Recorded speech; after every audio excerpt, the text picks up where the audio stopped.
मैं वहां पर ज्वाइन किया और वहां आने के बाद मेरे पुराने साथी लोग थे। मेरे संघर्षों का दौर जारी रहा। संगठन मेरी पहचान है, संगठन मेरी जान है, संगठन मेरी आन बान और शान है। इसलिए खून का एक एक कतरा जब तक रहेगा एलआरएस का नाम इस पर लिखा रहेगा।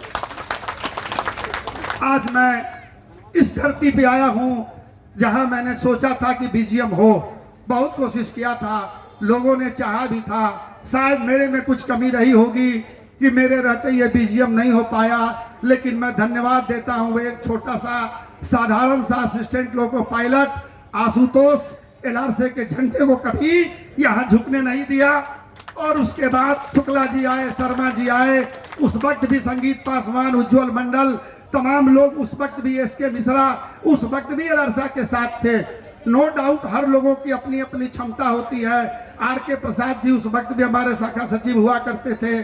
तो इन लोगों का प्रयास जारी रहा, एलआरएस का नाम पाथरडी में रहा, कार्यक्रम होता रहा। हमारे पत्रकार बंधु तिवारी जी, राहुल मिश्रा जी, ऐतिहासिक कवरेज देने वाले राहुल मिश्रा जी, जब मेरा तबादला अचानक एक मामले में कर दिया गया था सिंगरौली, और जब यहाँ पर भीड़ जमा हुई थी, 17 लॉबी बंद हुआ था धनबाद मंडल का, वो 2015 की बात है। और जीएम साहब बीबी सिंह जैसे हिटलर जीएम इसी मंच के ठीक पीछे यार्ड में पेड़ के नीचे, अभी भी फोटो उनके पास होगा, राहुल जी के पास, दैनिक जागरण बैठे हैं, तिवारी जी बैठे हैं, और भी मेरे पत्रकार साथी यहाँ पर बैठे हैं।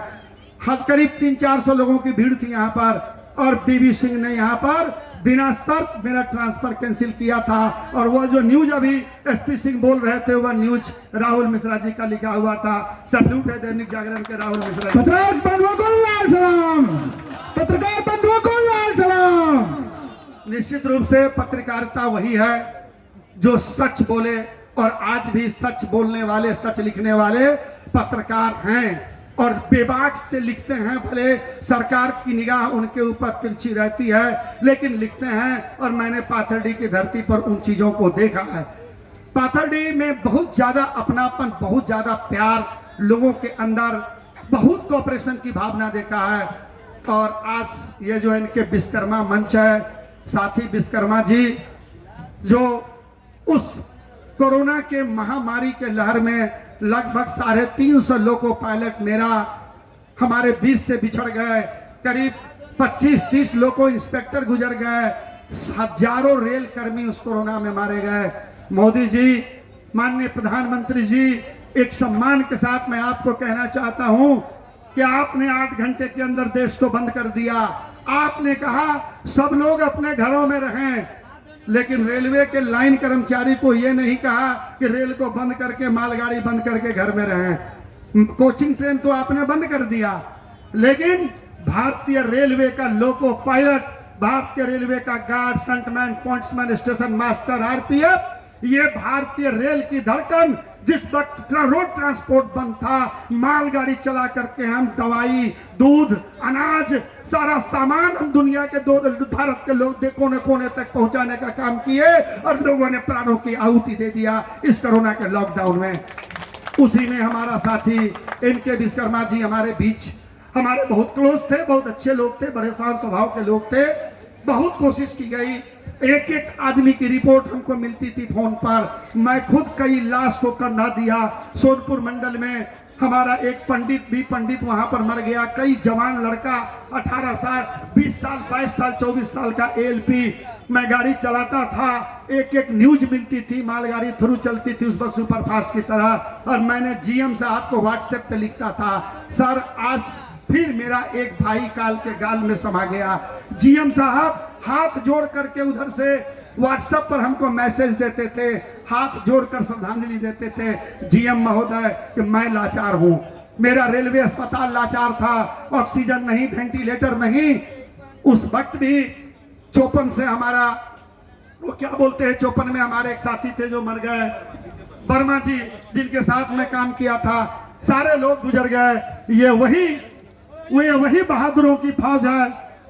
आइए भाई, हमारे दिलीप राम जी, चीफ लोको inspector, chief crew controller Pathardih, और हमारे एलआरएस के पूर्व ब्रांच सेक्रेटरी धनबाद के, स्वागत है आपका इस म्यूजियम में। तो इस ये लोगों रनिंग स्टाफ की फौज है। आज क्या कारण है कि कोने कोने से अपनी छुट्टी, रेस्ट पर प्रतिबंध, छुट्टी पर प्रतिबंध, उसके बाद भी धनबाद डिवीजन के कोने कोने से लोग अपनी गाड़ी किराया करके, अपना भाड़ा करके यहां पर पहुंच रहे हैं। आपने नारा देखा, झंडा देखा, बैनर देखा। क्या बात है इस झंडे में, क्या बात है इस संगठन में।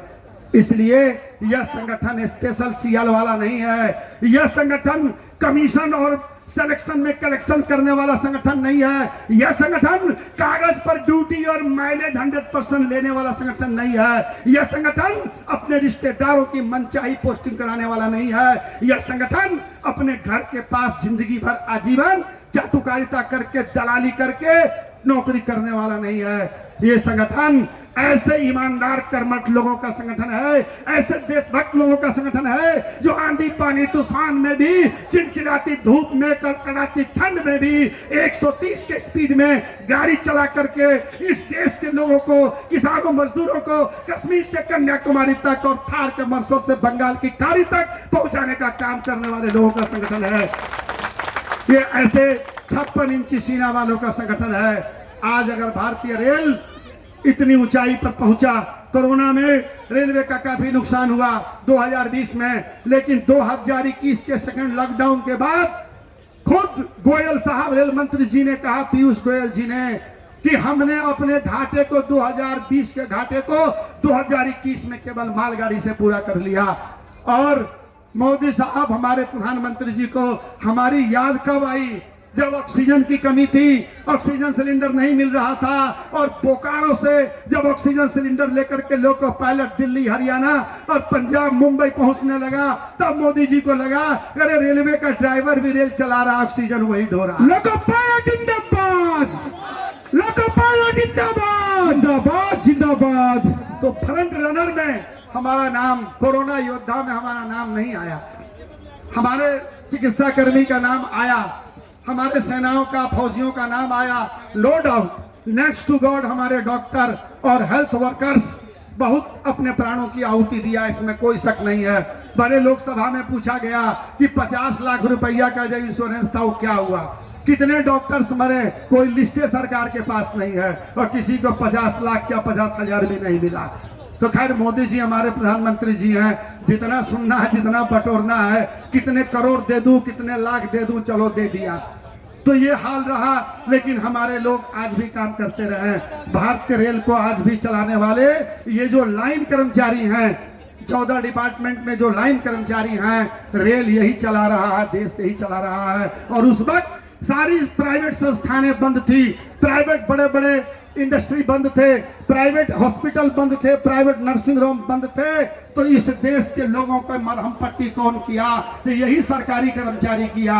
चाहे वो हॉस्पिटल में कर्मचारी था, सरकारी अस्पताल था, चाहे वो सदर हॉस्पिटल हो, जिला अस्पताल था, चाहे वो सरकारी टीचर था, सफाई वाला था, ये सरकारी कर्मचारी ही लोग, सरकारी संस्थान के भरोसे ही लोग जिंदा रहे और जीवित रहे। दोस्तों, आपको जानकर आश्चर्य होगा, रेलवे पर कई यूनियन एसोसिएशन हैं, मैं किसी पर कोई कमेंट्स नहीं करता हूं, लेकिन मैं अपने संगठन के बारे में जानता हूं। एलारसा कोरोना में मरने वाले ईसीआर के दर्जनों लोगों को 2 लाख, 3 लाख, 4 लाख रुपया दिया। और मेरा एक अनुमान है, केवल मुगल सराय डिवीजन, गया और मुगल सराय मिलकर के केवल 5-6 लोगों को, 7 लोगों को 40 लाख रुपया दिया। धनबाद डिवीजन लगभग 35 से 40 लाख रुपया। और धनबाद डिवीजन तो जब से मैं लारसा में आया, जब से पाथरडी आया, हमेशा किसी न किसी एक भाई को रिमूवल में, बीमारी में, उनके रोड में एक्सीडेंट हो जाने पर धनबाद डिवीजन की बहुत पुरानी परंपरा रही है, और हमेशा उसको 10,000, 20,000, 25,000, 50,000, लाखों लाख रुपया दिया। मैं एक उदाहरण बताता हूं बरौनी का। जब मैं 2020 में ज्वाइन किया था, एक सत्य प्रकाश करके या कोई प्रकाश करके एक असिस्टेंट लोको पायलट थे, कैंसर हो गया था, उनको दिल्ली में ऑपरेशन कराना था। उनकी मैडम ने एक मैसेज दी, अब मेरे पास कुछ नहीं बचा है, बहुत इलाज करा चुके। नरकटियागंज बीजीएम में हम लोग थे, वहां पर मेरा ब्रांच सेक्रेटरी सत्यम बोला कि भैया एक अपील करना है, एक साथी हमारा पैसे के बिना, इलाज के बिना वो मर जाएगा, 9 लाख रुपए की जरूरत है भैया। उनकी पत्नी इस तरह मैसेज किया है। मंच से हमने घोषणा किया, पूरे ईसीआर के लोगों ने 15 दिनों के अंदर 9 लाख रुपया पूरा करके दिया। LRSS जिंदाबाद। ये आप लोग हैं जो 9 लाख रुपया दिया। लगभग 2 लाख रुपया धनबाद डिवीजन दिया। पाथरडी का भी बहुत योगदान है उसमें। ये ऐसे संगठन है। अभी अभी कुछ दिन पहले सिंगरौली के किसी असिस्टेंट लोग को पायलट की पत्नी सीरियस थी और उसने कहा कि हमको कुछ मदद चाहिए। हमको याद है 3 दिन में लगभग 3 लाख रुपया, 48 घंटा या 72 घंटा में 3 लाख रुपया हम लोगों ने कंट्रीब्यूशन दिया। 6 लाख सर, 6 लाख रुपया दिया। और हमने जीएम साहब को बोला कि सर ये मेरा संगठन है। बोला सैल्यूट है तुम्हारे संगठन को राउत कि तुम लोग अपने लोगों को मरने नहीं देते हो। इनकलाब जिंदाबाद।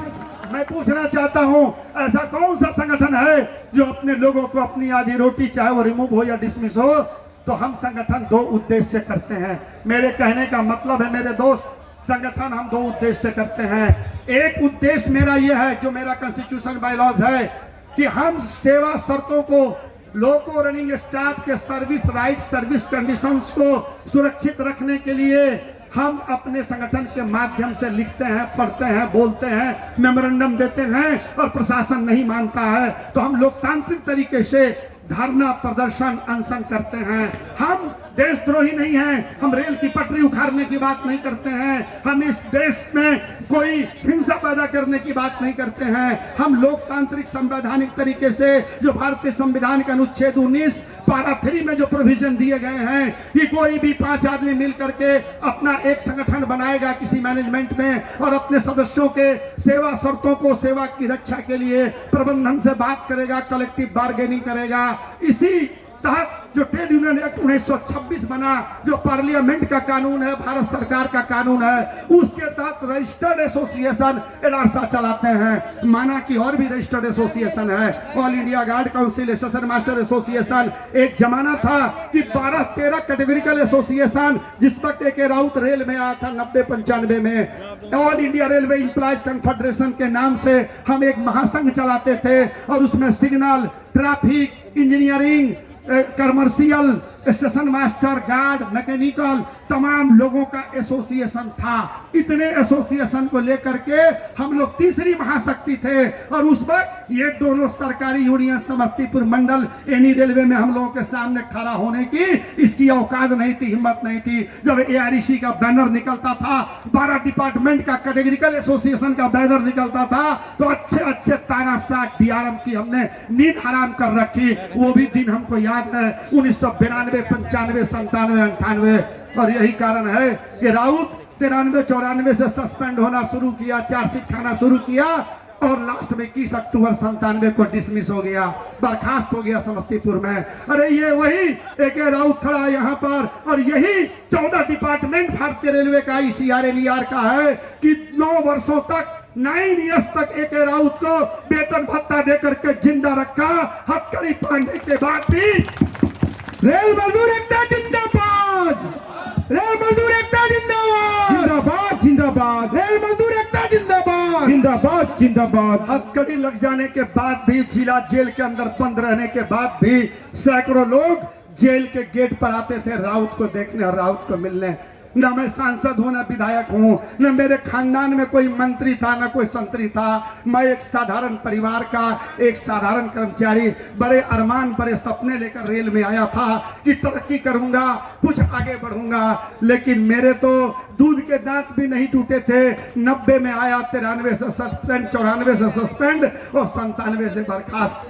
पूरी आधी से ज्यादा सर्विस तो मैंने रिमूवल, डिसमिसल, सस्पेंशन और मुकदमों में गुजार दिया। लेकिन बड़े शान और बड़े फक्र से आज लोको पायलट गुड्स होने के बावजूद भी आपके बीच ईमानदारी से खड़ा हूं। ये मेरा सौभाग्य है कि आप हमको सुन रहे हैं, न हम आपको कुछ बांट रहे हैं, न स्पेशल सीएल दे रहे हैं, न इंक्रीमेंट दे रहे हैं। लेकिन मैं सीना ठोक के कह सकता हूं कि 1 पैसा किसी से घूस नहीं लिया, कभी दलाली नहीं की, कभी धोखाधड़ी नहीं किया, कभी कमीशन खोरी नहीं की। ये मेरा जमीर जानता है, ये मेरा आत्मा हृदय जानता है, जिसकी वजह से आज भी ईसीआर के जोनल सेक्रेटरी के पद पर आप लोगों ने मुझे चुन करके रखा है। ईसीआर के सिर कोबरे के राउत को लाल सलाम। सलाम लाल सलाम। ईसीआर के सिर कोबरे के राउत को इनकलाबी अभिनंदन। अभिनंदन है, अभिनंदन है। और हैसियत, मेरी जितनी औकात है, मैं अपने साथियों सीनियर्स के साथ जो मैंने सीखा है, प्रसाद साहब जैसे लोगों के साथ सीखा है, डीपी श्रीवास्तव, एसके सिंह, संजय सिंह मेरे सीनियर हैं, इन लोगों के साथ जो मैंने लिखा पढ़ा और सीखा है, बस उन्हीं कागज कलम के माध्यम से अधिकारियों के बीच बैठता हूं और बात करता हूं। भ्रष्टाचार के खिलाफ मेरा संघर्ष रहा, घूस लेने वालों के खिलाफ मेरा जिहाद रहा, शोषण करने वालों के खिलाफ मेरी क्रांति रही, तानाशाहों के खिलाफ मेरा आंदोलन रहा और मैंने उसको क्रांति की मुहर लगाई। भले जेल गया, बर्खास्त हुआ, लेकिन छठी का दूध याद करवाया, घूस लेने वालों को, रंगदारी करने वालों को और तानाशाहों को। चोरी भी और सीना चोरी भी एलआरसा वाला बर्दाश्त नहीं करता है, बेईमानी भी, ट्रांसफर पोस्टिंग में घूस भी लेगा, रंगदारी भी करेगा। ये कैसे हो सकता है? दलाल यूनियन के काम चोर, शर्म करो, शर्म करो। दलाल यूनियन के काम चोर, शर्म करो, शर्म करो, शर्म करो। दलाल यूनियन के काम चोर, शर्म करो, करो, शर्म करो। सरकारी यूनियन में ऐसे लोग होंगे जो आपके साथ 50-50 का शेयर करते होंगे। मैं सारे लोगों को बुरा नहीं कहता हूं, सरकारी यूनियन में भी मेरे परिचित मित्र लोग हैं, बड़े ईमानदार लोग हैं, बड़े कट्टर और जानकार लोग सरकारी यूनियन में भी हैं, लेकिन उंगली पर गिने जाने वाले लोग हैं अधिकतर जितने भी लोग हैं। और इसी पाथरडी की धरती पर जब मैं ज्वाइन किया था तो यहीं पर सरकारी यूनियन के लोगों के इंचार्ज थे, लेकिन उन्होंने तो बड़ा सम्मान के साथ 10 साल गुजार दिया, वो बड़े अच्छे संबंध रहे। लेकिन उन्हीं के एक लड़के को हमने बहाल कराया लार्जेस में, जब उनको रिजेक्ट कर दिया, फेल कर दिया था, तो मैं ही हाजीपुर गया था और जाकर के बोला था, सर ले लीजिए, आप ही के सो जाती हैं। एक अधिकारी बोला, जात मेरा कुछ नहीं है, पैसा मेरी जात है, इतना रुपया फीस है, कहो जमा करेगा तो ले लेंगे, मैं किसी सरकारी यूनियन को नहीं जानता हूं। उसके बाद उसका हम लोगों ने बैठ करके करा दिया। अब जो कुछ भी दान दक्षिणा दिया हो सब लोग जानता है। और उसको कहा था अधिकारी, अगर वो मेरी बात सुन रहा हो या उसको सुना दीजिएगा, आप लोग जान लीजिए, कहा था के राउत का फोटो लेके दीवार में टांगना, अगरबत्ती दिखाना, तुमको तो नौकरी पर हम नहीं लेते, क्योंकि तुम उस लायक नहीं हो, लेकिन तुम पास नहीं कर पाया, लिख नहीं सका 2-4 लाइन, इसलिए तुमको नौकरी पर बड़ी मुश्किल से, बड़ी एक राउत के दबाव में और एक राउत के सिफारिश पर ले रहे हैं। और वो आदमी जब पैदा लिया तो यही मेरा विरोधी हो गया, मेरे खिलाफ यही वो अप्लीकेशन देना शुरू कर दिया और फौरन अपनी औकात में आ गया, अपने संगठन में चला गया।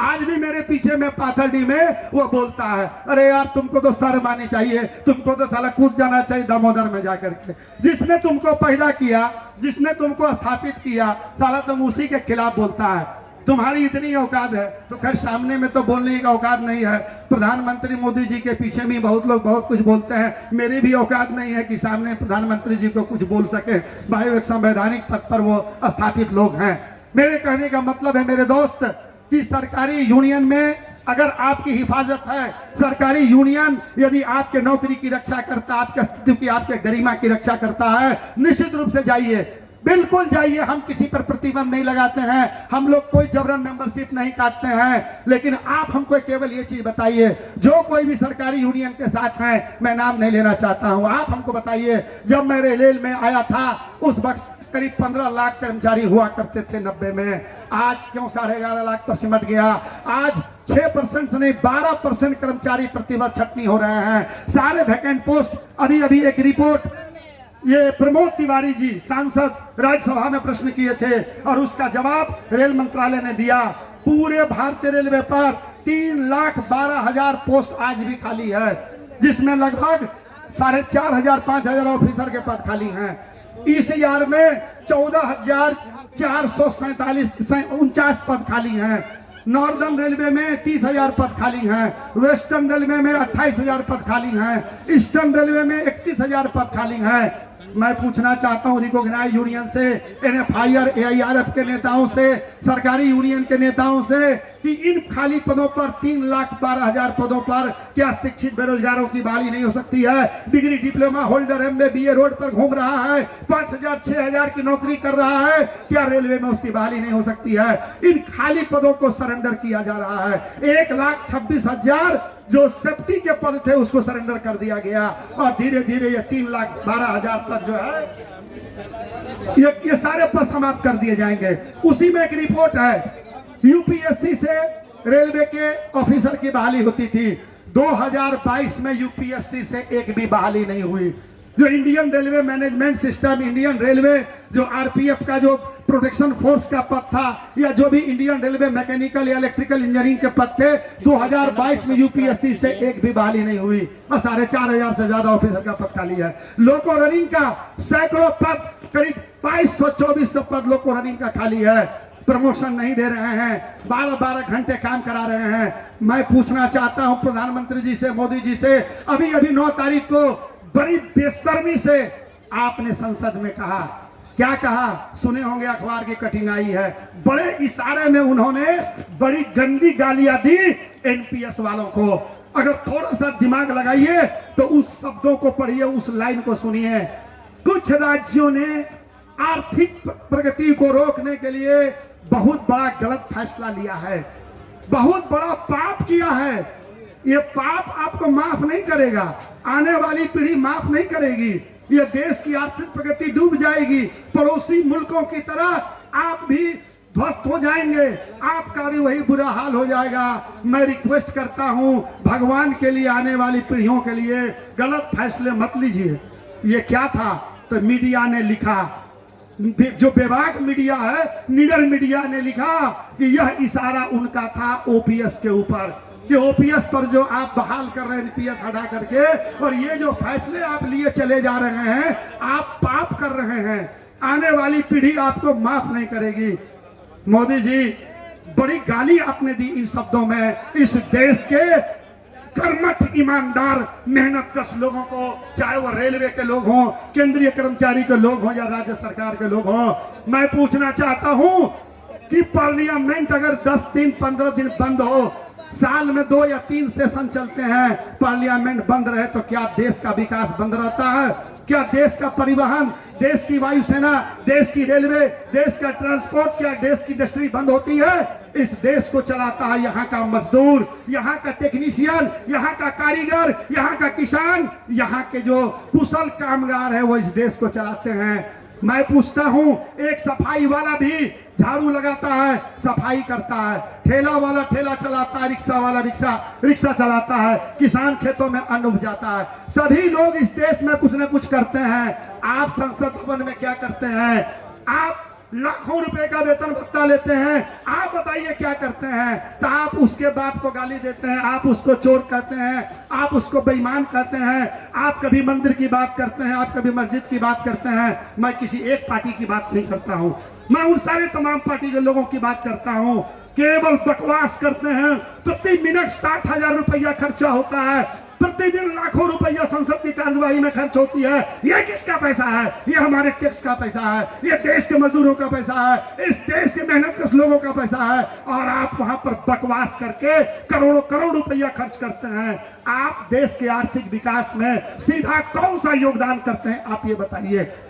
नाम जोड़ो, नाम बदलो, स्थान बदलो, यही देश की प्रगति हो रही है। तो आप केवल वहां गलत बातों का, गलत तथ्यों की पंचायती करते हैं। न महंगाई पे चर्चा होती है, न बेरोजगारी पर चर्चा होती है, न महामारी भुखमरी पे चर्चा होती है। आपने क्या किया कोरोना में? कोरोना में आपने हमारा डीए बंद कर दिया, आपने हमारा नाइट ड्यूटी बंद कर दिया। पिछले 8-10 वर्षों से, 8 वर्षों से टैक्स का जो स्लैब है, एक ग्रुप डी कर्मचारी भी टैक्स में आ रहा है। जीएसटी में भी मोटी रकम की वसूली, जीएसटी में जो दूध, आटा, राशन जो कभी टैक्स के दायरे में नहीं था, आपने उस पर भी टैक्स लगा दिया। स्कूल के किताब, पेंसिल पर भी आपने टैक्स लगा दिया। ये टैक्स के, जीएसटी के हजारों करोड़ रुपए जो राज्य का हिस्सा है, आप राज्य के विकास के लिए नहीं दे रहे हैं। आप टैक्स का स्लैब नहीं बढ़ाए। इस बार भी हमारा टैक्स हजारों मिलिट्री मेहनत से काम करता है, ड्राइवर, गार्ड, एक सेंटमेंट, पोर्टर, प्यून, या जो कोई भी कर्मचारी, केंद्रीय कर्मचारी है। 2 लाख, 2.5 लाख, मेरा भी इस बार 1,80,000, 2 लाख। बताइए, 3-3 महीने का, 2-2 महीने का वेतन गायब है, कैसे बच्चा पढ़ेगा? महंगाई आसमान को छूती चली जा रही है। मैं किसी एक पार्टी की बात नहीं करता हूं, किसी ने कम किया, किसी ने ज्यादा किया। तो आज सरकार कौन चला रहा है? सरकार पूंजीपति चला रहे हैं, पूंजीपति पैसा देता है राजनीतिक पार्टियों को और राजनीतिक पार्टी के फैसले चुनाव जिताता है और उनके हक में फैसले लिए जाते हैं, उनकी सब्सिडी दी जाती है, उनके बैंक लोन को माफ किया जाता है और उनके कर्जों को माफ किया जाता है। अभी अभी देखा आपने अडानी के सवाल पर क्या हुआ। अरे कोरोना में माइनस में चला गया था जीडीपी और आपके इस रिलायंस इंडस्ट्री, रिलायंस नेटवर्क, रिलायंस और अडानी का, इन लोगों का 5 गुना, 6 गुना, 7 गुना संपत्ति बढ़ गई। ये कैसे हुआ? छोटे छोटे उद्योग धंधे बंद हो गए, कल कारखाने बंद हो गए, छोटा छोटा व्यापारी जिसका कि अपना ये बंद हो गया, रोजगार बंद हो गए, ठीक है रखिए, रोजगार बंद हो गए। लेकिन अडानी, अंबानी और रिलायंस की कंपनी दिन दुनी रात चौगुनी प्रगति करता रहा। ये कौन सा काम किया? क्या मालगाड़ी यही चला रहा था? क्या ऑक्सीजन यही ढो रहा था? इसने कोरोना की दवाई के नाम पर मेडिकल में लूट हुआ, गरीबों को लूटा, हजारों लोगों को लूटा और जो अस्पताल गया वो लौट के नहीं आया और जो लोग देहात में रह गया, गांव में हल्दी या दूध घोर करके पी के रह गया, गुरीच पी के रह गया, चरोता पी के रह गया, वो जिंदा रह गया, अस्पताल वाला लौट के नहीं आया। लेकिन जिंदगी जीने की आस है। हमको भी थोड़ी सी पेन हुई, वहां चक्कर खा के गिर गए डीडीयू में, लोगों ने उठा कर रेलवे अस्पताल में डाला, तुरंत वहां से बनारस रेफर किया। ये तो लोग को रनिंग का खून है, ईमानदार लोगों का खून है, हजारों लोगों का आशीर्वाद है। AK राउत का पूरे जांच में सब नॉर्मल आया, कहीं कुछ नहीं आया। आज आपके सामने खड़े होके बोल, AK राउत जिंदाबाद। यह देश किसानों का देश, मजदूरों का देश है। मानते हैं कि हम अपने धर्म संप्रदाय से प्यार करते हैं, भला क्यों ना करें। हर कोई अपने धर्म से, अपने मजहब से प्यार करता है, अपने इष्ट देवी देवता को मानता है, लेकिन धार्मिक सहिष्णुता आज तक देश में बनी हुई है, बनी रहनी चाहिए। हिंदू, मुस्लिम, सिख, ईसाई का कोई झगड़ा नहीं है। अरे भारत तो दुनिया का आध्यात्मिक गुरु रहा है। भारत के तो बड़े बड़े आध्यात्मिक ऋषि मुनि ने पूरे दुनिया और विश्व को संदेश देने का काम किया है। लेकिन भारत में जो नफरत की हवा फैल रही है, चाहे कोई भी फैला रहा है, एक दूसरे के पीछे हम पड़े हुए हैं। आज जो भी मीडिया में आप देख रहे हैं, बुरा नहीं मानेंगे मीडिया के साथी, मैंने कहा है सारे लोग एक जैसे नहीं है। आज केवल सरकारी एजेंडा और सरकार के फैसले का प्रचार हो रहा है, लेकिन आज कहां पर बाढ़ के क्षेत्र में पूरा बिहार, उत्तर बिहार डूबा रहता है। बरौनी से कटिहार गाड़ी लेकर के हम लोग आते हैं, सेमापुर, ये खरी, कटरिया, ये कुर्सेला, लाइन के किनारे 2-2 महीने तक देखते हैं पूरा परिवार के लोग झुग्गी झोपड़ी लेकर के लाइन के किनारे है। वहां पर स्पीड दिया हुआ 80। अब बताइए, प्रत्येक 2 मिनट पर एक गाड़ी निकलती है कटिहार बरौनी के बीच में, सीटी, लंबी सीटी मारते हुए चलते हैं। 2 महीना वो जिंदा कैसे रहता है, कैसे सोता है 2 महीना वो? और हमने 3 साल में तो देखा वही हाल है, 3 साल से वही हाल देखा। लेकिन हमने नहीं देखा कि इसकी कोई फोटो, इसकी कोई खबर टीवी पर आवे, अखबार पे आवे कि रेलवे लाइन के किनारे, ये पानी के किनारे, ये रेलवे के इस धूल गर्दे में, इस सिटी में, आवाज में बाल बच्चों को लेकर के प्रति वर्ष 2 महीने लोग वहीं पर पड़े रहते हैं। कहाँ है सरकार, कहाँ है कानून, कहाँ है नीतीश जी, कहाँ है लालू जी, कहाँ है मोदी जी? ये तो हालात देश के हैं। इन सवालों को कौन उठाएगा, कौन रखेगा? अरे हम आज नौकरी करते हैं, क्या मेरा पूरा खानदान रेलवे में थोड़े है? हमारे भी भाई बेरोजगार है, हमारा भी रिश्तेदार बेरोजगार है, छोटे छोटे व्यापारी हैं, किसान हैं। आज समय पर बीज नहीं मिलता, खाद नहीं मिलता, यूरिया नहीं मिलता, यूरिया के लिए आंदोलन होता, मार होता, लाठी खाता। ये अन्न उपजाने वाला जो किसान है, देखे एक 3 कानून जो कृषि पर, जो कृषि का जो प्राइवेटाइजेशन था, कृषि को भी जो अपने कब्जे में लेने के लिए बड़ी बड़ी कंपनियों के हित में जो कानून बनाया गया था, उसका एक अधिकार, उसके खिलाफ आंदोलन हुए, 700 से ज्यादा लोग मरे और जो भी लोग उस आंदोलन का समर्थन किया सबको देशद्रोही घोषित किया, एक एक को टारगेट किया, ईडी, विजिलेंस और सीबीआई को लगा करके। लेकिन 700 लोगों की प्राणों की आहुति के बाद सरकार को पीछे हटना पड़ा। लेकिन आज भी जो मिनिमम गारंटी कानून, फसल बीमा से लेकर के जो एमएसपी की बात थी, आज भी लागू नहीं हुई। घोषणा तो किए थे एमएसपी, हम देंगे, एमएसपी नहीं आया। तो अगर ये लोग संगठन करते हैं, ये लोग अगर आंदोलन करते हैं तो देशद्रोही हैं। आज हम रेलवे पर काम करते हैं, सिग्नल पासिंग एट डेंजर, लाल सिग्नल का पार हो जाना, केवल सर्किट पर व्हील चला गया, नौकरी से रिमूव कर दे रहा है। मैंने अभी पूछा था हाजीपुर में, अभी हम फरवरी को प्रदर्शन रखे थे और मैंने पूछा था जीएम से, आप बताओ हमको, आपके पूरे परिवार में अगर कोई 4 व्हीलर चलाता है, पटना राजधानी के जो चौराहा है जहां पर की ट्रैफिक पुलिस लाइट लगी रहती है, जेब्रा क्रॉसिंग पर क्या कभी व्हील नहीं गया? अगर जेब्रा क्रॉसिंग पर व्हील चला गया तो क्या आपको गिरफ्तार किया जाता है? क्या आपको हथकड़ी लगाई जाती है? केवल फाइन किया जाता है। कोई भी कह दे इतने लोग यहाँ बैठे हैं, बाइक चलाते हैं या 4 व्हीलर चलाते हैं, क्या गाड़ी ड्राइव करने के बाद हम बिल्कुल उस सीमा रेखा पर गाड़ी खड़ी कर पाते हैं? जीवन में एक बार जरूर क्रॉस हुआ। तो रेलवे बोर्ड का सर्कुलर 8 जनवरी 18 का है। यहीं पर हमारे आंदोलन के बाद CRB लोहानी साहब ने कहा था धनबाद और घोमो में कि हम बदलाव करेंगे, और बदलाव किया। केवल ट्रैक सर्किट पर व्हील चला गया, signal overlap 120 metre, block overlap 180 metre, इसके अंदर गाड़ी रुक गई। एक जानवर नहीं मरा, एक चींटी नहीं मरा, कुछ नहीं हुआ। लेकिन आपने क्या किया? रिमूव फ्रॉम सर्विस, नौकरी से बाहर असिस्टेंट को, लोको पायलट को। अभी ECR में 2 दर्जन हमारा लोको पायलट रिमूव और CR के कगार पर है, जिसकी नौकरी 5 साल 7 साल असिस्टेंट की थी।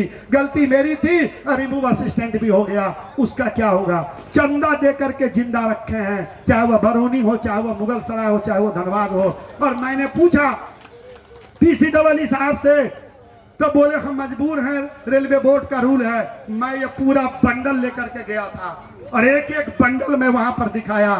सरकारी यूनियन वाला, अंडा टोस्ट खाने वाला, कमीशन खाने वाला, घूस लेने वाला, आंख पे आंख डाल के क्या अधिकारी से बात करेगा? उसको तो समझ में ही नहीं आएगा ये अंग्रेजी में क्या लिखा हुआ है। ये सारी जो रूल रेगुलेशंस है मैंने एक एक करके PCEE के हाथ में रखा। बड़े अच्छे लोग, बड़े ईमानदार लोग हमको लगे और उन्होंने पढ़ा और बोला करे यार ये तो बड़ा गलत चीज है, यहाँ तो नहीं लिखा रिमूवल, तब तो ये रिमूवल गलत हो रहा है, बड़ा ड्रास्टिक पनिशमेंट हो रहा है। ठीक है, मैं PCSO से बात करता हूँ। हमने कहा साहब चंदे के भरोसे कितना दिन जिंदा रखेंगे?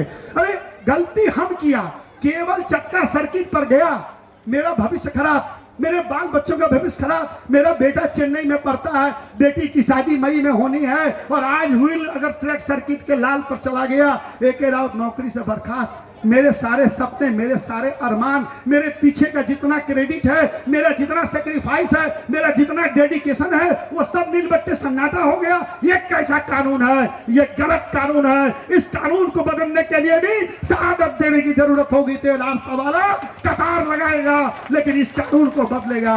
ये कानून बदला गया था जब SK महता, राहुल केला खुर्दा का असिस्टेंट SK महता 2012 में रिमूवल सुन करके सुसाइड कर लिया था। और उसकी जब डेड बॉडी उसके घर गई थी, उसके पिताजी अपने बड़े बेटे की मौत की सदमा को बर्दाश्त नहीं किया था और वो हार्ट अटैक में मर गया था। उस वक्त लालसा ने आंदोलन चलाया था। और 2018 में जब CRB साहब ने इसको बदला, जब लोहानी साहब ने, हमें याद है हमारे तिवारी जी अच्छे मित्र है मेरे, तिवारी जी CRKU के नेता हुआ करते थे। अभी हम सोच रहे थे कि प्रेस को लिख करके देंगे, तब तक हिंदुस्तान धनबाद से छपा कि अब लाल सिग्नल पार होने पर रिमूव नहीं किए जाएंगे, जबकि रिमूवल का कंडीशन है, वो है लेटर यहीं पर है, कब रिमूव किए जाएंगे, कब नहीं किए जाएंगे, अपील में कब लिए जाएंगे, रिवीजन में कब लिए जाएंगे। तुरंत लिख दिया रिमूव नहीं होंगे। तिवारी जी अगर मेरी बात सुन रहे होंगे तो आप बताइए कि रिमूव क्यों किए जा रहे हैं? कहाँ है CRKU, कहाँ है CRMC, कहाँ है मिश्रा जी, कहाँ है रघुवैया जी, ऑल इंडिया के सेक्रेटरी जनरल? ये लोग तो गिरवी रख दिया संगठन को। चुनाव चुनाव चुनाव, हम लोगों ने ही 92 से 94 तक दिल्ली में आंदोलन किया था।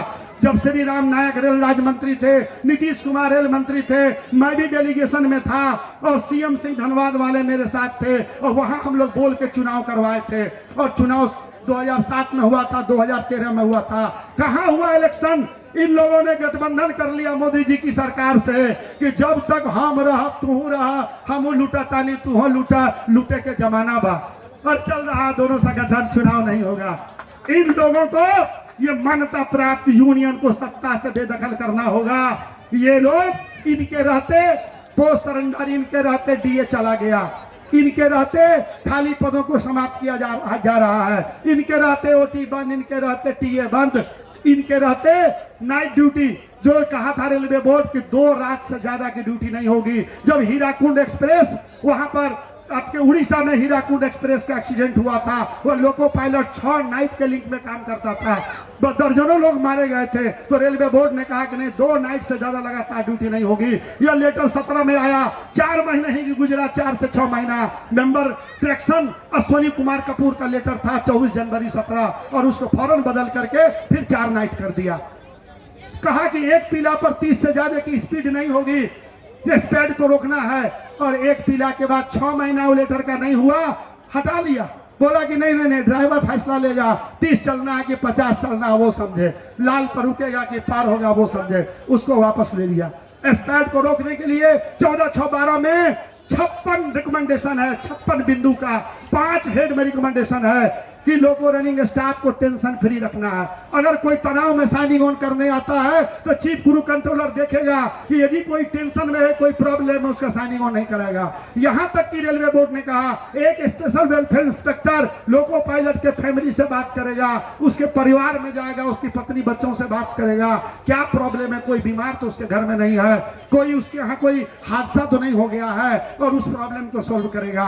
क्यों जीएम साहब, डीआरएम साहब, क्यों ईसीआरके और ईसीआरएमसी के लोग, आपको मालूम है कितने वेलफेयर इंस्पेक्टर आते हैं, कितने लोगों के परिवार वालों से बात करते हैं। यहाँ नौकरी शुरू करते ही टेंशन दिया जाता है, वो तो मेरे बीवी बच्चे हैं, मेरा परिवार है। ये 12 घंटा ड्यूटी का टेंशन झेलने के बाद जब हम घर में जाते हैं और पत्नी कहती है बैठिए, कप चाय देती है और एक गिलास ठंडा पानी देती है, तो राहत महसूस होता है और टेंशन दूर होता है।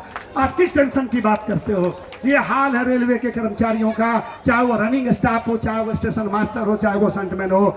दोहन हो रहा है, शोषण हो रहा है, काम का बोझ बढ़ता चला जा रहा है। आप कहते हैं देश की आर्थिक स्थिति खराब है, रेलवे घाटे में है। आप नोट करिए, हम रिक्वेस्ट करेंगे तिवारी जी से और मिश्रा जी से, आप इसको नोट करिए कि रेलवे की आर्थिक स्थिति, माली हालत खराब है, रेलवे नुकसान में है, ऑपरेटिंग रेशियो बढ़ रहा है। तो आप बताइए कि 3,12,000 पद जो खाली है, अगर इन पदों पर बहाली हो जाएगी और लोको पायलट, गुड्स का लोको पायलट मेन में प्रमोशन होगा, उसकी सैलरी बढ़ानी पड़ेगी, तब रेलवे का क्या होगा?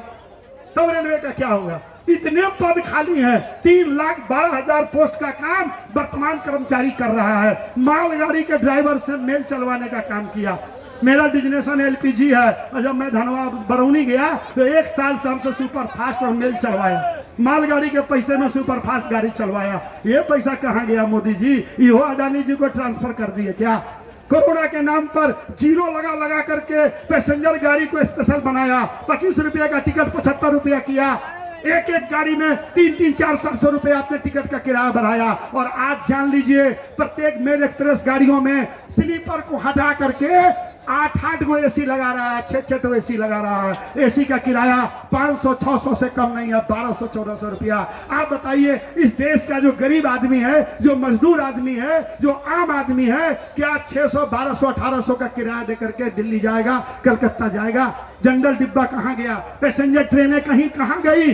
जो गरीब आदमी की गाड़ी थी वो कहाँ चली गई? यही है आर्थिक विकास।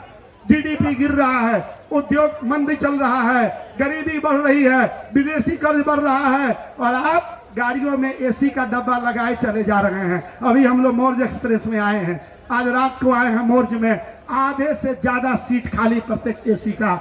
क्या तमाशा बना के रखे हो? और आज भी जनरल डब्बा में आप लोग देखते हैं मजदूर क्लास का आदमी लेटरिन रूम के डब्बे में आज भी सफर कर रहा है। मोदी जी कौन सी बुलेट ट्रेन की बात करते हो? बिहार से खुलने वाली गाड़ियों को देखो जाकर के जनरल डब्बे में, स्लीपर में पैर नहीं रख सकते हैं, जनरल डिब्बा में जानवर की तरह लोग जाता है, और आप एसी पर एसी लगाए चले जा रहे हो। इसलिए रेलवे का निजीकरण हो रहा है, प्लेटफॉर्म बिक रहा है, रेलवे के स्टेशन बिक रहे हैं, ट्रेन बिक रहे हैं, रेलवे की सेफ्टी से खिलवाड़ हो रहा है। रेलवे की सुरक्षा और संरक्षा, चाहे वो रेलवे का प्रोटेक्शन फोर्स हो, या रेलवे का ग्रुप डी स्टाफ हो, या रेलवे का लोको पायलट हो, या रेलवे का प्यून चपरासी हो, रेलवे में जो परमानेंट नौकरी करता है उसको डर है कि हमको सस्पेंड कर देगा, हमको रिमूव कर देगा, इसलिए वह डर से ईमानदारी से काम करता है। कौन? ओपन लाइन कर्मचारी, जो लाइन में दौड़ता है, धूप में, आग में, पानी में, बरसात में। मैं उनकी बात नहीं करता हूं जो एसी के चैम्बरों में, जो कूलर में हवा खाते हैं, जो पेपर वेट खोज के काम करते हैं, जो उम्मीद करते हैं कि इंक्रीमेंट लगाने में भी कुछ देगा, जो नाइट ड्यूटी लगाने में भी कुछ देगा। ऐसे निकम्मे, ऐसे हराम का पैसा लेने वाले लोगों को मोदी जी लात मार के निकालो, हमें कोई आपत्ति नहीं है। हरामखोर लोगों की कोई जरूरत रेलवे में नहीं है, लेकिन जो मेहनत कश लोग हैं, जो वास्तव में अपना डेडिकेशन देते हैं, जो अपनी मेहनत, अपना खून पसीना रेल में बहाते हैं, इनके पदों को क्यों सरेंडर किया जा रहा है? बात बात में चार्जशीट, जो जितना बड़ा चोर अधिकारी है उतना ज्यादा बड़ा चार्जशीट देता है। मैं नाम गिनाता हूं, संजय कुमार सीनियर डीओ हुआ करते थे धनबाद में, पहले सीनियर डीएसओ फिर सीनियर डीवाईएम। संजय कुमार से मेरी टक्कर हुई थी 2005-6 में ही समस्तीपुर में। ये डाउन थे, हमने कहा मैं भी डाउन हूँ। ये रंजीत प्रोडक्ट से आए थे, रंजीत कोटा से, हम बोले मैं लरसा कोटा से आए हैं, आप माल दे के आए हैं, हम लोगों का आशीर्वाद और ताकत लेके आए हैं। वहां भी टक्कर हुई थी। और अभी अभी 6 लाख रुपया घूस लेते रंगे पकड़े गए, सीबीआई ने उठा के बंद कर दिया। संजय साहब यही आपके सीनियर डीएम थे, यही एगो एवं थे कौन, रंजन साहब, बड़े अच्छे लोग थे, आते थे पाथरडी मिलते थे। 3 लाख 1.5 लाख रुपया के चक्कर में सीबीआई उठा लिया। सचिन कुमार मिश्रा बड़े टाइट अधिकारी आए, ताम झाम 1-1 मिनट ड्राइवर पर लिखवाने लगा, गार्ड को बुकअप करने लगा। कहता ड्राइवर से दोस्ती करते हो, चाय पीते हो ड्राइवर से? गार्ड को बुकअप किया, 2 मिनट लिखो, ड्राइवर पर 2 मिनट लिखो, और बुकअप कराने लगा। और पता चला 15 दिन के बाद कि चले यो टंगा गए, यो चल गए। तो जो जितना बड़ा चार्जशीट इशू करने वाला, जितने बड़े अपने को खूंखार कहने वाले थे, वो उतना बड़ा भ्रष्ट और भटियारा था, जिसको उनके ससुराल वाले हथकड़ी लगा लगा के उठा उठा करके ले गए। आप बताइए, पत्रकार बंधु हमारे मित्र बैठे हैं, कोई ड्राइवर को सीबीआई वाला ले गया तेल बेचने में? कोई ड्राइवर को इंजन बेचने में ले गया विजिलेंस वाला? नहीं ले गया। इसलिए कि हम तेल बेचने और बिजली बेचने का, इंजन और डब्बा बेचने का काम नहीं करते हैं। हम अपना खून पसीना बेचने का काम करते हैं, अपना हुनर बेचने का काम करते हैं, हम अपना स्किल बेचने का काम करते हैं। हम देश का काम करते हैं, देश के नागरिकों की सेवा करते हैं। इस देश की एकता अखंडता को, इस देश की जो एकता में अनेकता की जो परिभाषा है, जो मूल मंत्र है, उसको हम देश के इस कोने से उस कोने तक पहुंचाने का काम करते हैं। हम देश में अमन चैन और भाईचारा बनाने का काम करते हैं। हम हिंदू मुस्लिम सिख इकाई को एक साथ ट्रेन में बैठा करके पूरे देश भ्रमण कराने का काम करते हैं। हम हैं सच्चे ईमानदार, हम हैं देशभक्त। आप किस देशभक्त की बात करते हैं? इसलिए कहता है, राहत इंदौरी साहब ने अपनी 2 पंक्तियां इसी बात पर लिखी है कि राहत इंदौरी साहब ने लिखा है कि हम अपनी जान के दुश्मन को भी जान कहते हैं, हम अपनी जान के दुश्मन को भी जान कहते हैं। मोहब्बत की इसी माटी को हिंदुस्तान कहते हैं। जो आवाज सुनाई न दे दुनिया उसे खामोशी कहती है, जो आवाज सुनाई न दे दुनिया उसे खामोशी कहती है, और जो आंखों में दिखाई दे उसे तूफान कहते हैं। इंकलाब जिंदाबाद, इंकलाब जिंदाबाद। आज मजदूरों में, मेहनत कश लोगों के आंखों में तूफान उठा हुआ है। ये तूफान है अपनी इज्जत बचाने का, अपनी अस्मिता बचाने का, अपने बाल बच्चों के भविष्य का, रोजी रोटी के सुरक्षित करने का तूफान उठा हुआ है। किसान अपनी पूंजी बचाने के लिए उसके भी आंदोलन है, उसकी जमीनें हड़पी जा रही है। जबरन फैक्ट्री लगाने के नाम पर पुलिस का डंडा बरसा करके उसकी जमीनें कब्जा की जा रही है। हमें नौकरी से निकाला जा रहा है। आउटसोर्सिंग, डेली वेजेज मजदूर को लाया जा रहा है, प्राइवेट मजदूर। आउटसोर्सिंग का मतलब जानते हैं, खून पीना, शोषण और दमन दोहन। 12,000 रुपया उसका एग्रीमेंट हुआ रेलवे से, तो उसको देता है 8,000। 8,000 का एग्रीमेंट हुआ है सीएमएस पर काम करने वाला, उसको देता है 6,000। कोई पीएफ नहीं, कोई छुट्टी नहीं, कोई रेस्ट नहीं। इसी का नाम है आउटसोर्सिंग। आउटसोर्सिंग उसी का नाम है कि रात को अपने अली क्या बोलते हैं उसको, इतिहास भूगोल बेवफा, रात पढ़े दिन सफा। वही है कि शाम को ज्वाइन किए, भोर को टर्मिनेट हो गए। यही है आउटसोर्सिंग। तो मोदी जी देश को आउटसोर्सिंग के हवाले किए हुए हैं। ये सरकार, शुरुआत कांग्रेस ने किया था, केवल मोदी जी को दोष नहीं देंगे। शुरुआत नेहरू परिवार, गांधी परिवार नहीं किया था, लेकिन इन्होंने उसको थोड़ा सा खाद पानी दे करके थोड़ा और फसल को लहलहा दिया, कुछ अपने गुजराती मित्रों के हवाले पूरा खेत खलिहान दे दिया। तो ये जो आउटसोर्सिंग है, केवल संसद और विधानसभा इस दो को छोड़ करके आउटसोर्सिंग जो है सो आउटसोर्सिंग किया जा रहा है। तो आउटसोर्सिंग के हवाले पार्लियामेंट क्यों नहीं? मैं पूछना चाहता हूं, पत्रकार बंधु मेरे बैठे हैं, आप ये सवाल लिखिए कि 3,12,000 पद खाली हैं, इस ईयर में 14,000 पद खाली हैं, लेकिन आप हमको बता दीजिए किस राज्य में विधानसभा का पद खाली है, विधान परिषद का पद खाली है, कहाँ का संसद का पद खाली है? परीक्षा का सिलेक्शन नहीं होगा, पेपर लीक। अरे साला, ये कौन सा लीक है, समझे में नहीं आता है। न फेविकॉल काम करता है, न कोई गोंद काम करता है। ये जो लीक होता है, ये लीक पकड़ाता ही नहीं है, जहां देखो वहीं लीक। तो ये पेपर लीक, चाहे राजस्थान हो, चाहे बिहार हो, या यूपी हो, कहीं भी हो, पेपर लीक एक जो है सो बहुत बड़ा घोटाला, बहुत बड़ा मामला है। तो इस देश में इतने पद खाली, केवल रेलवे की बात मैं किया 3,12,000, ऐसे कई लाख पद सरकारी कर्मचारी के खाली हैं और बेरोजगार मारा फिर रहा है डिग्री डिप्लोमा लेकर के। तो मैं पूछता हूं कि एक भी लोकसभा का पद खाली नहीं होगा, अभी मरा नहीं, उसकी बरखी हुई नहीं कि चुनाव कमीशन तुरंत अधिसूचना जारी कर देता है, बाई इलेक्शन, और तुरंत चुनाव तैयारी शुरू हो जाती है। और सबसे बड़े बड़े क्रिमिनल, सबसे बड़े बड़े बाहुबली को ऐसे प्रोजेक्ट किया जाता है जैसे ये महात्मा गांधी के बहुत बड़े ये हैं, आचार्य विनोबा भावे हैं, सुभाष चंद्र बोस हैं, बड़े बड़े जो है सो देशभक्त लोग हैं जो शहीद हुए थे इनके पूरे खानदान में।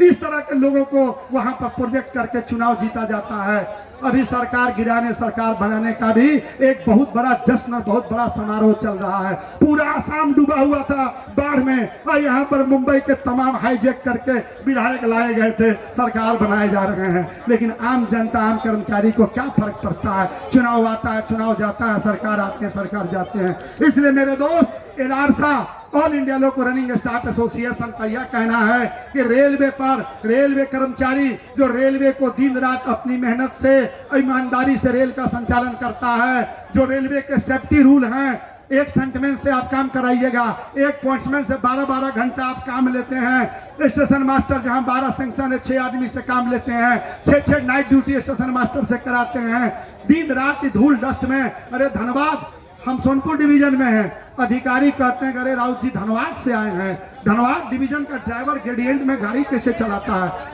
12 साल हमने कहा सर मालगाड़ी खींचा है धनबाद डिवीजन में। धनबाद डिवीजन का कुशल योद्धा, बगल में आदरा डिवीजन का ग्रेडियंट में, कोलियरी में, इस उग्रवादी प्रभावित क्षेत्रों में, इस अशांत एरिया में जहां चौपन सिंगरौली जैसे जगह हैं, जहां केवल डस्ट लाइफ स्पॉइल होता है, यहां तो ब्लेड क्लाइमेट भत्ता मिलना चाहिए, जिंदगी तबाह होती है इस धूल में, इस धुएं में। और ऐसे लोगों का वेतन भत्ता बंद, ओटी बंद, टीए बंद। और एगो आया है ये चोर, बहुत बड़ा, दानापुर में बोरा में भर के रुपया लिया ट्रांसफर पोस्टिंग में। ये मिस्टर संजीव कुमार, ये जो चोर है, रंगदारी करता है, गुंडागर्दी करता है, हिटलर शाही दिखाता है। अरे संजीव साहब, आपसे भी बड़े बड़े हिटलर यहाँ आए थे, AK चौधरी, हम और संजय सिंह थे चैम्बर में, औकात बताए थे, बड़े बड़े तानाशाह DRM और इससे को देखे हैं। अगर आपके दामन घूस से नहीं, अगर दागदार है, दामन यदि साफ है, तो आप हमसे मुकाबला करोगे, हमसे बात करोगे, लेकिन चोरी और सीनाजोरी बर्दाश्त नहीं करेंगे।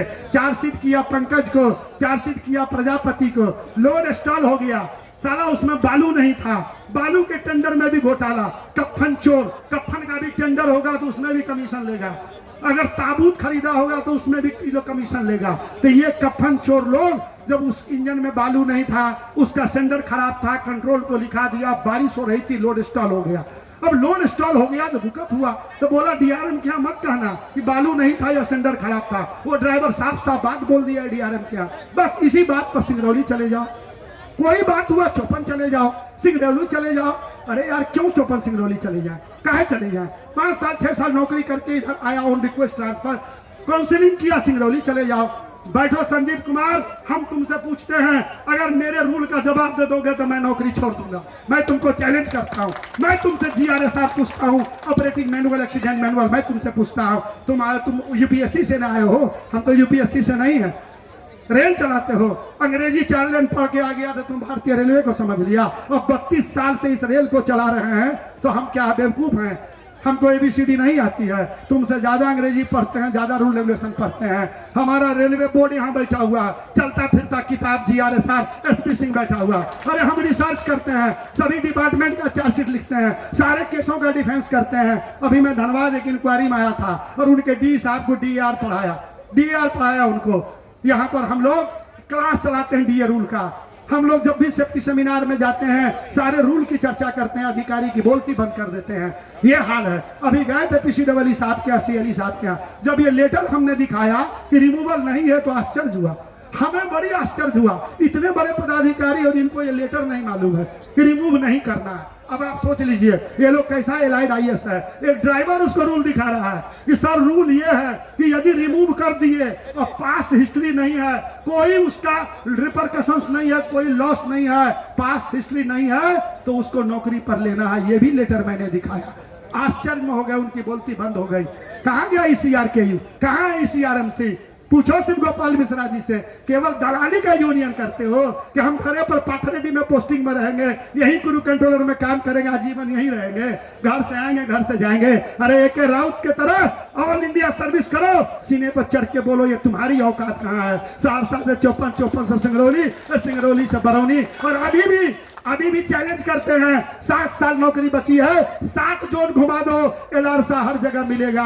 पूरे भारतीय रेलवे पर, पूरे धरती पर LRSA है। जिंदाबाद जिंदाबाद, कहाँ जिंदाबाद जिंदाबाद। इसलिए मेरे दोस्त, हम किसी सरकार के विरोधी नहीं हैं। हम इस देश में, इस संविधान में, इस कानून को मानते हैं। मैं लॉ का स्टूडेंट हूँ। मैं भी LLB करके, डिग्री लेकर के 3 साल वकालत करने के बाद, केस जीतने के बाद रेल में वापस आया हूँ। मिस्टर संजीव कुमार, तुमको मालूम नहीं है, हाई कोर्ट में जाओ, जा करके PLJR निकालो और उसमें जाके देखो 2020 पार्ट 3 में AK राउत का इतिहास लिखा हुआ है। तुम लोगों ने तो हमको इतिहास पुरुष बना दिया। मेरे नाम PLJR में छप गया, इतिहास के पन्नों में दर्ज हो गया।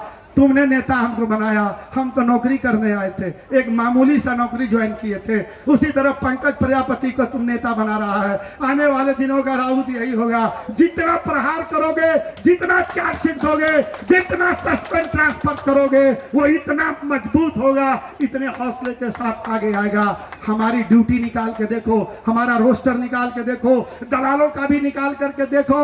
हम 100% 300 दिन ड्यूटी करते हैं। छुट्टी लेकर के, अपनी छुट्टी करके, अपने पैसे से टिकट कटा के यहाँ पर आए हैं। हम लोग सरकारी रोटी पर, सरकारी ब्रेड अंडे पर पलने वाले लोग नहीं हैं। हम वैसा एसोसिएशन करने वाले लोग नहीं हैं। और जो लोग ईमानदार है, जो लोग बेदाग है, जो लोग मेहनत कश है, वो इस झंडे को, इस संगठन को सलाम करता है। हम केवल संगठन, केवल वेतन भत्तों के लिए नहीं करते हैं। हम संगठन करते हैं अपने भाई, अपने दोस्त, जिसको खून की जरूरत होगी। सर्वेश कुमार मंडल मंत्री दानापुर हर महीने खून देता है। जब भी खून की जरूरत पटना में पड़ती है, सर्वेश 2 यूनिट O पॉजिटिव चाहिए, 2 यूनिट B पॉजिटिव चाहिए, और पटना दानापुर के LRSA का लोग खून जमा करके लोगों को खून देने का काम करता है। मैं ऐसे संगठन में काम करने वाला लोग हूँ। LRSA जिंदाबाद, LRSA जिंदाबाद।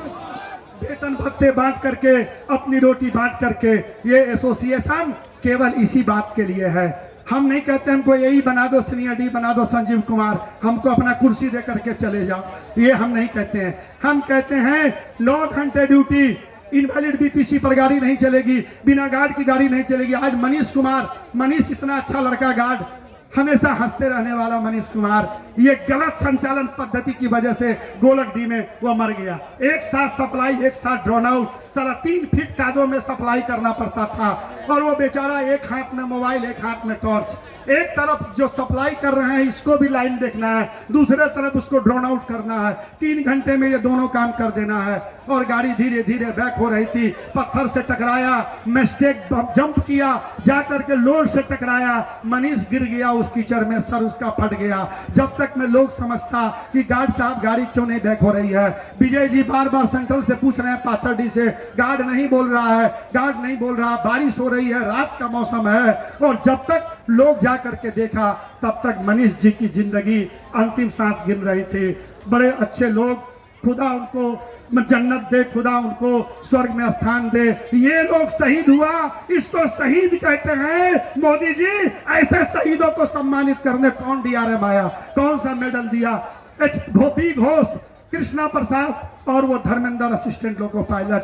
25 दिसंबर 2016 की वो रात मैं ड्यूटी ऑफ किया था और क्रू को भेज रहा था यही बलियापुर होकर के। अरे साला धनबाद से 50 ट्रेनें रोज चलती है, प्रधानमंत्री का क्रू नहीं भेजा। और यही संजय कुमार और ये भारद्वाज चौधरी यहां से जीप से भेजा। वो लड़का 2 बजे रात से जगा था। इसी में सुन लीजिए, आउटसोर्सिंग का लड़का 3000 रुपया एक्स्ट्रा मिलेगा, 2 शिफ्ट ड्यूटी कर रहा था कि हमको 9000 मिलेगा, और 2 बजे रात से ढो रहा था। अंतिम ट्रिप में गार्ड साहब को भी घोष को लेके जा रहा था और बलियापुर में उसकी आंख लग गई, हाईवा से टकरा गया। हम लोग घर में बैठे थे, जैसे ही खबर मिली मैं और मेरा साथी राकेश फौरन गिरते पड़ते मोटरसाइकिल से गया और खून से लथपथ अपने साथियों को उठाया और डेड बॉडी लेकर के धनबाद आया, पोस्टमार्टम कराया। और 24 घंटा तक हम लोग कपड़ा नहीं बदले और आकर के इसी दामोदर में हमने उनको जलाया। इतने अच्छे लोग भी घोष, इतने अच्छे लोग कृष्णा प्रसाद, वो गरीब घर का बेटा धर्मेंद्र, जिसका पिताजी सर पे बर्तन धो करके ठठेरे था उसका पिताजी, और घर में एक नौकरी आई थी। इस रेलवे के भ्रष्ट अधिकारियों के गलत नीति की वजह से हमारा 3 आदमी शहीद हो गया। हम तो शहादत देने वाले लोग हैं, हम लोग खून बहा करके रेल चलाने वाले लोग हैं। दलाल क्या हमसे मुकाबला करेगा? दलाल हमसे क्या बात करेगा? कमीशन खोर हमसे क्या बात करेगा? संजीव कुमार और DRM साहब, मेरी बातें कड़वी लगती होगी, मेरी आवाज इसलिए टाइट है कि हम भीतर से बुलंद हैं और ईमानदार हैं, हम कर्मठ रेल कर्मी है, इसलिए मेरी आवाज कड़ी लगती होगी। एक जिंदा संगठन है, बाकी संगठनों को मार दिया, डुबा दिया, लेकिन हमारा एलआरसा, हमारा सेक्रेटरी जनरल, हमारा नेता, हम लोगों को, हमारे युवाओं को, इस युवाओं की फौज केवल मेरे पास है। Degree diploma holder, BTech MTech की फौज हमारे पास है। हमें फक्र है कि हम रेलवे का चालक हैं, हमें खुशी इस बात की है हम रेलवे का फ्रंट रनर हैं, हम रेलवे के हजारों लोगों को ढोते हैं, हम बड़े संघर्षों में रहते हैं। इस बात की हमें खुशी है कि हम जिंदा दिल इंसान हैं और हम बड़े बहादुरी का काम करते हैं। अरे सेना शहीद होते हैं सीमा पर, जब दुश्मन की गोली चलती है। हमारे लोग भी शहीद होते हैं जब लाइन ठेकेदारों का पटरी खुल जाती है, कमीशन खोरों का पटरी जब खुलता है, हमारे ही लोग शहीद होते हैं, टक्कर होते हैं और मरते हैं। मैं कहता हूं DRM से और GM से कहा, यदि मेरी गलती से किसी की जिंदगी चली जाए, मेरी गलती से टक्कर हो जाए, तो तुम हमें गले पे रस्सी लगा के चौराहे पर टांग दो फांसी के फंदे पर, हम कभी एतराज नहीं करेंगे, इसलिए कि मेरी गलती से किसी की जिंदगी चली गई। लेकिन मेरी गलती से जिंदगी किसी की नहीं गई। तुम्हारे ब्रेकिंग सिस्टम जो अभी नॉर ब्रेक BMBS करोड़ रुपया टेंडर में नॉर ब्रेक, एक ब्रेकिंग सिस्टम है मालगाड़ी में, 90% मालगाड़ी में नॉर ब्रेक लगाया गया है। Knorr Bremse company limited Haryana Palwal की कंपनी है, उसका ब्रेक सिस्टम APM लगा हुआ, जो ब्रेक लगती नहीं है ग्रेडियंट में, इधर झुक गया तो लोड हो गया खाली, और इधर झुक गया तो खाली हो गया लोडेड। बाहरे वाह, ये 1 kg ब्रेक गिराया नहीं सुना, इमरजेंसी गिराया नहीं सुना। ये ब्रेक सिस्टम से करोड़ों का कमीशन लिया जाता है। अभी RDSO ने कहा यह ब्रेक सिस्टम गलत है। रेलवे बोर्ड ने ट्रायल करवाया, हमारे SP सिंह लिखे थे, तो जुलाई में ब्रेक ट्रायल हुआ, ट्रायल में पाया गया इसका ब्रेकिंग सिस्टम गलत है, तो तुमने स्पीड को रिड्यूस कर दिया कि 50% BMBS मिक्स लोड है, तो प्लेन सेक्शन में 60 से ज्यादा स्पीड नहीं, वो 150 से 200 का ग्रेडियंट है, तो 50 से ज्यादा स्पीड नहीं, 40-30, ये प्रमाणित हो गया कि तुम्हारा ब्रेक सिस्टम गलत है। तो पूरे भारतीय रेलवे पर हमारे 2500 लोको पायलट को स्टैंड में रिमूव क्यों किया, उसकी जिंदगी बर्बाद क्यों की, उसके बाल बच्चे को सड़क पर क्यों लाया? इन लोगों के खिलाफ तो सुप्रीम कोर्ट और हाई कोर्ट में मुकदमा होना चाहिए। तुम रेलवे की बात करते हो, अरे तुम बिना गार्ड की गाड़ी चलाते हो, इनवैलिड BPC की गाड़ी चलाते हो। अभी गुवाहाटी बीकानेर एक्सप्रेस का टेक्सर मोटर गिर गया, क्या हुआ था? ओवरड्यू गाड़ी चल रहा था, 4000 किलोमीटर से ज्यादा हो गया, और उसका सर्टिफिकेट कौन दिया? तो समस्तीपुर डीजल शेड, जहां इलेक्ट्रिक का कोई रिंच पिलास नहीं था, कोई मेंटेनेंस नहीं था, और उसने मोहर मार के इंजन को दौड़ा दिया। और जाकर रेल प्रशासन होश में आओ, रेल प्रशासन होश में आओ। ओवरड्यू लोको, ओवरड्यू पावर, इनवैलिड BPC, बिना गार्ड की गाड़ी और बिना रेस्ट और बिना छुट्टी का ड्राइवर। अरे बारात में जब हम लोग चलते हैं खूब डांस करते हैं, कपड़ा लत्ता 3 पीस 2 पीस पहन के चलते हैं, खूब जश्न से मनाएंगे, बाराती जाएगा। लेकिन वो बारात का जो बस का ड्राइवर है उससे हम ही नहीं पूछते हैं कई गो बाराती धोए हो, कई दिन से जगे हुए हो, सोए हो कि नहीं सोए हो, कहीं ले तो नहीं लिए हो। और हम चल रहे हैं, बाराती का ड्राइवर बस का एक आंख मारा तो पूरा चल गया दामोदर में और सोन में, हो गया जय जय श्री राम। तो हम वही बस का ड्राइवर है। कभी मेरा भी ख्याल करो जीएम साहब, डीआरएम साहब, ये तुम्हारी सुपर फास्ट प्रीमियम ट्रेनें चल रही है तो जरा लोको पायलट का भी हाल पूछो कि उसके क्या हाल है, उसके घर में कोई बीमार तो नहीं है, छुट्टी तो कैंसिल नहीं किया, रेस्ट तो कैंसिल नहीं किया। सारे कानून बने हुए हैं, नो डाउट कानूनों की कमी नहीं है, लेकिन ये भटियारे लोग सारे कानून को बाईपास करके ये कंट्रोल में बैठने वाला लोग 90% कंट्रोल में वही लोग बैठता है जिसको धनबाद डिवीजन का सेक्शन नहीं मालूम है, कहां ग्रेडियंट है, किन स्टेशन पर कई लाइनें हैं, कहां पर क्या होता है किसी को नहीं मालूम है। जो रेल में पैदा लिया दलाली के लिए, तेल पानी करने के लिए, वह कंट्रोल में बैठने वाला लोग, ऐसे लोग जब हमारा कंट्रोलिंग करेंगे, घूस देकर के 3-3 लाख 7-7 लाख रुपया देकर सीएलआई बनेगा। हमारा सोनपुर डिवीजन में सीएलआई बना, कभी जिंदगी में गाड़ी चलाया ही नहीं, वो हमारा इंस्पेक्टर हो गया, हमारा इंस्पेक्टर हो गया, ये हमारा मेंटर हो गया, ये हमारा इंस्पेक्टर हो गया। तो जो लोग कभी काम नहीं किया लाइन में, वो हमारा नियंत्रक है। ये भ्रष्टाचार, ये लूट, मोदी जी लाख आप स्वच्छ भारत अभियान, स्वच्छ झाड़ू अभियान, गांधी जी का चश्मा लेकर के कितनों रोड पर झाड़ू लगवा लो, लेकिन ये रेलवे में जो भ्रष्टाचार है, जो तुम्हारे बड़े बड़े अधिकारी रैक बांटने में 3 लाख 6 लाख लेते हैं, इसको निकाल पाना आपके औकात की बात नहीं है। मोदी जी, सबसे ज्यादा भ्रष्टाचार रेलवे में है, इसको ठीक करो। हाँ, एक चीज के लिए मैं क्रेडिट दूंगा इस सरकार को, माननीय सोनी वैष्णव जी ने 9 महीने में 72 नक्कारे अधिकारी को बाहर निकाला है। हम कहते हैं और निकालिए, पूरा झाड़ू मार के निकालो, इन चोरों को, बेईमानों को निकालो, हमें खुशी होगी इस बात से। इसलिए मैं लास्ट में ये कहना चाहूंगा, बातें बहुत है मेरे दोस्त, कहने के लिए किताबें बन जाएगी अगर इन पर बोला जाए तो, रेलवे की व्यवस्था पर बोला जाए तो। आज उसी एलारसा का गठन करने हम यहाँ आए हैं कि एक कमेटी बनेगी, एलारसा के माध्यम से जो समस्याएं हमारी है उसको रखा जाएगा। हम सैल्यूट करते हैं अपने परिवार के लोगों को, शहीद के परिवार के घर से जो महिलाएं आए हैं, मैं उनको सैल्यूट करता हूं कि मैं वापस तो उनकी जिंदगी नहीं दे सकता हूं, लेकिन मैं आपका सम्मान करता हूं, आपके दर्द के साथ हूं, आपके आंसुओं के साथ हूं। कल खुदा न करे कि हमारे घर में भी, मैं आज यहाँ पर हूँ, कल हो सकता है मेरे साथ भी कोई हादसा हो जाए, इसलिए बिना ब्रेक की गाड़ी चल रही है, ओवरड्यू गाड़ी चल रही है। तो हम खतरों के खिलाड़ी हैं, खतरों में जीने वाले लोग हैं, हमारी जिंदगी का कोई ठिकाना नहीं है। इसलिए मेरा आज एक दोस्त चला गया, पूरा रनिंग परिवार आपके साथ है। कोरोना में भी आशुतोष आपके साथ था, मैंने भी हॉस्पिटल में जा करके लोगों का इलाज करवाया है। AK राउत को कुछ नहीं हुआ, कोरोना नहीं हुआ। अरे हम लोग एंटी बैक्टीरियल, एंटी वायरस, हवा पानी जीने वाले लोग हैं, हम लोग हमेशा उसी प्रदूषण में जीने वाले लोग हैं। इम्यून पावर इतना कमजोर नहीं है, इसलिए कोरोना के डर से हम घर में नहीं छिपे थे, बहुत काम किए थे। इसलिए मैं यहाँ उपस्थित तमाम साथियों को, परिवार के महिलाओं को, बच्चों को, पाथरडी के तमाम कर्मचारियों को, अपने CCC महोदय को, हमारे CYM बीबी कुमार जी, बड़े अच्छे लोग बीबी कुमार जी, हमारे साथ काम करने वाले गार्ड, सेंटमैन, पोर्टर, बहुत लोग यहाँ पर हैं, बड़ी खुशी होती है। मेरा भाई धर्मेंद्र, तमाम लोगों के बीच काफी दिनों के बाद आया हूँ, ऐसा लगता है कि मैं आज पाथरडी में ही हूँ। 54 से नौकरी धनबाद डिवीजन में शुरू किया, 54 में हमारे साथ जो साथी काम करते थे, सिकंदर यादव वहाँ खड़े हैं, रुपेंद्र जी यहाँ खड़े हैं, तमाम लोग जितने भी लोग हैं, सारे लोगों के साथ मैंने संघर्ष किया है। बड़ी खुशी है कि आने वाले 7 वर्षों तक भी इसी तरह आप लोगों के बीच मैं मिलता रहूं, कहता रहूं। और जिंदगी तो एक दिन जानी ही है, उसके लिए सोचना क्या है, लेकिन संघर्षों में जीना है, ईमानदारी से जीना है, दलालों चोरों के छाती पे मूंग दलते हुए जीना है, इन लोगों को नंगा करते हुए जीना है, LRS को आगे बढ़ाना है। इंकलाब जिंदाबाद, इंकलाब जिंदाबाद।